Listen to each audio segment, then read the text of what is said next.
Yeah, that was Anderson on Radio Nova. Danny Anderson, and I'll get back to you when I've got nothing better to do. From his brand new album, Some Rain Must Fall, which was released a week or two ago.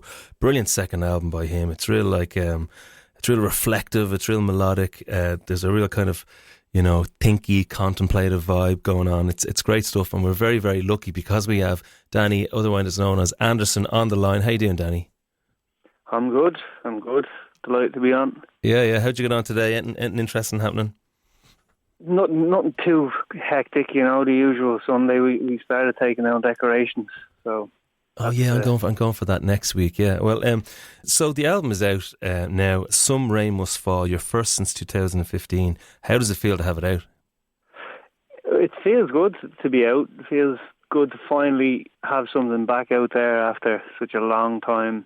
And lots of people thought I was literally finished, which I kind of convinced myself I was as well. So the songs kind of came out of more the ritual of having a couple of hours to myself and needing to kind of get stuff out of my system. And I was just using music as opposed to having any vision or goal for the album. It was just literally about myself. It was really selfish. 2 hours a night gave me some purpose outside of being a parent and a husband and all that day-to-day stuff. Yeah. So it's been 9 years since Patterns, 2015, that was released. That got a great reaction at the time. What's been sort of going on in your life since then? Or why has there been such a distance? Well, after that, I was kind of, like you said, that album did well, and we did a door-to-door video that kind of really boosted the profile of that. And it went really well, but what I realised as an independent musician, even with that big bump up and a lot of eyes were on the album and I sold loads of them, I just realised from a career perspective it didn't seem sustainable going forward, because obviously then you get that big boost and then you get a little bit of a lull and things come up and down in that period. And I contacted a few people about management and stuff, and nothing really materialised where I felt maybe that could be that album then could entice people to want to get involved, and that kind of didn't materialise. And then my wife got pregnant and I had to realign or just reevaluate where I was and what I could do in life at that point.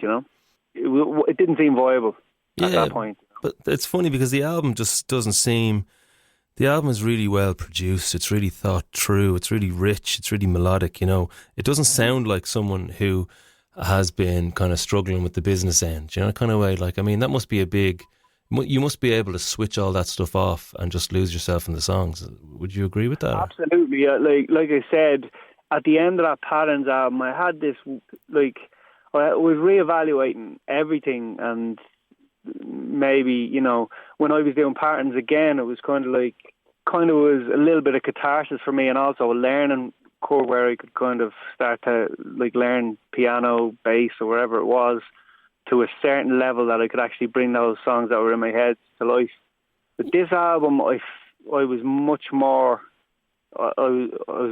capable as a musician. I was able to do some drums in the album, piano, bass, pretty much everything. So I wasn't dependent on anybody. And I had my own little studio, and the production side of things, recording and stuff, I'd invested really heavily in learning that through Patterns. I made a lot of mistakes, and then I felt my ability then, I brought that forward into this. But also, like I said to you, I didn't have any vision of doing anything other than producing songs to just to turn me on, Yeah, but it made me feel good at the end of the night, There's a lot of reflection in it. It's very kind of a thoughtful album, and it does sound like at times it's kind of like a letter to yourself, I know that sounds like a big theme, but it does sound like that, There's lines in it like tormented by texture, colour and tone. You've every reason to walk away is another line in it. And the window of time is closing. It sounds like there's this kind of shadow on you, Did you notice those themes, or did they go in from the start? It's weird. And obviously because the album, again, I wasn't aiming for this end point of an album, I wasn't an artiste trying to get something across. But I think maybe subconsciously what was happening, and the way the songs were recorded at various stages, or whenever I had a minute to kind of focus on them, definitely it was everything I questioned at the end, the patterns, because I did have a conversation actually with my wife, and we kind of were back and forth about the music thing, and she was kind of put it there like, the songs are good, but if nobody wants them, it's like having a good product that nobody wants to buy. Like, is there any point in going forward with it, So heavy, that's heavy. Well, it's just a reality.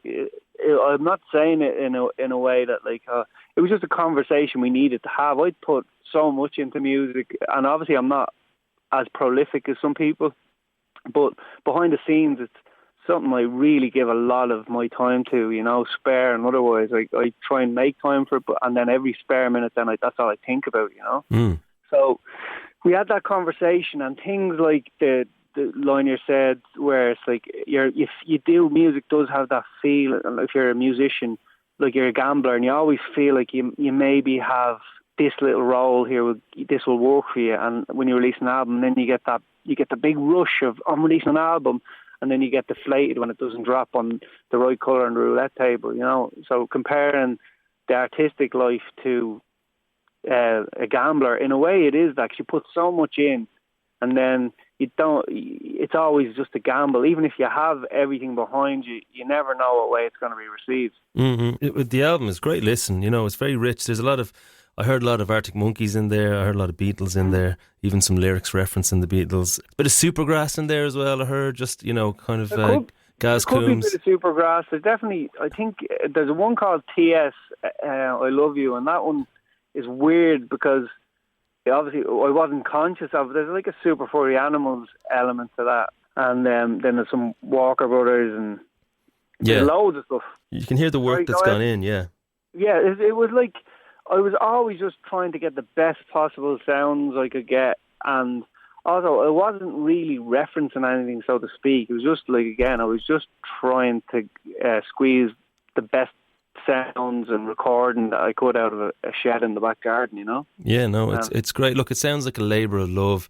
Some Rain Must Fall is the new album by Anderson, and you're playing The Big Romance this Saturday in Parnell Street at 6 p.m. So if people can get along to that, that'll be a great show. Can you tell us about the song Freak, which was one of my favourite songs on the album?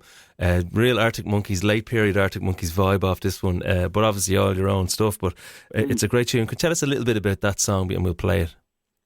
Well, I had a buddy who was kind of in between relationships, and he was using the dating apps, and I went over to his house, and there was loads of things he was describing to me, and I remember going home going, this would be a good one to kind of frame in a song, that experience of, the profile swiping.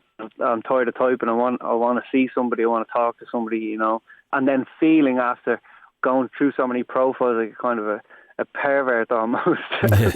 You're feeling like a freak, and your life being digitised in that way. And that was his experience of online dating. So yeah. Well, look, it's a brilliant album. Congratulations. I hope it goes far for you. Some Rain Must Fall is the album by Danny Anderson. Go and check it out. It's on Spotify now, released a week or two ago. And thanks for chatting to us tonight. Great. Thanks for having me, Kieran. No, pleasure. And let's play it. This is Freak by Anderson on Radio Nova.